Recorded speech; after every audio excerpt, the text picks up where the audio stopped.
نبی پاک نے بڑی مونچھیں نہیں پسند کی، حضور کو اچھی نہیں لگتی تھی۔ ایک بات پوچھتا ہوں آپ سے، یہ درد دل ہے میرا اور صرف سمجھانے کے لیے عرض کر رہا ہوں، کوئی تنقید نہیں، اللہ تعالیٰ مجھے نیت کا وضو عطا کرے۔ ایک بات بتانا، اگر بہو کھانا پکا کے لائے اور سالن سے بال نکل آئے تو پھر اس کا کیا حال ہوتا ہے؟ کئی تو بوڑھے پلیٹ اٹھا کے دیوار میں مارتے ہیں، ایسا ہی ہوتا ہے نا بھئی یہ کیا ہے؟ اور اگر کبھی روٹی سے نکل آئے تو بیوی صاحبہ کا کیا حال ہوتا ہے؟ یہ کوئی طریقہ ہے کھانا پکانے کا؟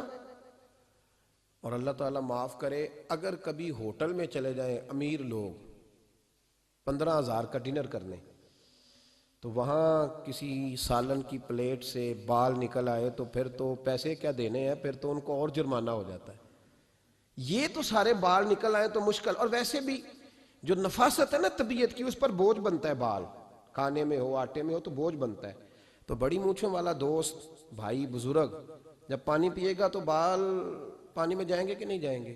حکیم اور ڈاکٹر کہتے ہیں کہ کینسر کے مرض کا خطرہ ہے، اور ایک مقام پہ رسول پاک علیہ السلام نے یہاں تک فرمایا کہ جو مونچھیں پست نہیں کرتا وہ ہم میں سے ہے ہی نہیں۔ ایک شخص نبی پاک کے سامنے آیا، قاضی عبدالدائم دائم صاحب نے لکھا ہے، بڑی خوبصورت بات لکھی ہے، کہنے لگے حضور کے سامنے وہ اکثر آیا کرتا تھا تو مونچھیں بڑی تھیں، حالانکہ داڑھی بھی بڑی تھی، مونچھیں بھی بڑی تھی۔ 2-4 دفعہ حضور نے باتوں باتوں میں تات اللفظ سمجھایا، کچھ بندے نہیں سمجھتے، تات اللفظ سمجھاؤ یا بڑا کھول کھول کے سمجھاؤ پر بات سمجھنے کو تیار نہیں ہوتے۔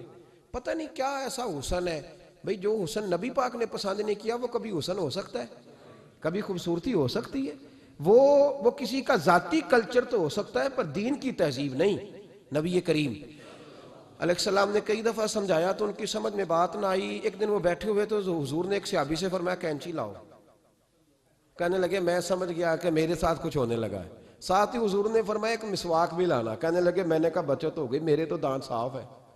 تو یہ شاید اس کی بات ہونے لگی ہے جس کے دانت بھی ٹھیک نہیں۔ دونوں چیزیں جب آ گئی نا تو حضور اٹھے اور نبی پاک نے مسواک ان کے ہونٹوں پہ رکھی، اسی سے آبی کی ہونٹوں کے اوپر مسواک رکھ کے تو اوپر سے حضور نے مونچھیں کاٹ دی۔